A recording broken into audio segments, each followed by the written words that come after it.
What's up mga boy? Ako pa mag-voice over game vlog ng kuya ko. Tingal do nga ni mutake baliti kasi atad nila rin ng bibiyering aso. Dapat niyang last week milo pa binyere ni kaso minuran, nakatamad na mama ko. Kaya pinmanyad la kasi idalado ka ng bundok, lala sese ka rin. O yan, kaya KD nalan kasi makalbog sa Agustin.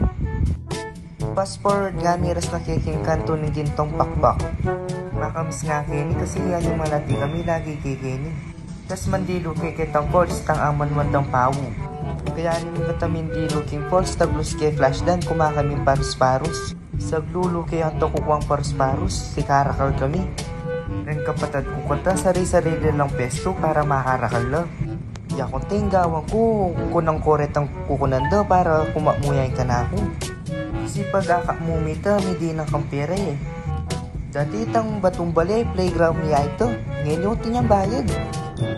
Tapos pagdating may ka-birthday kaya kami kayo ni Minegawan. Ay alala ko pa. Tapos sinakikembang ni na Eddie Boy, Idors at saka Virgit. Tapos kembang kami mitwag yun. Buti na mo mitwag itang bangka kaya ng gilid.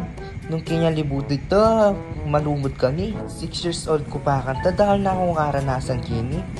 Si dati kini Yamano lima ko kini pawi eh. Tapos taglos kami kitang kubo-kubo ka rin.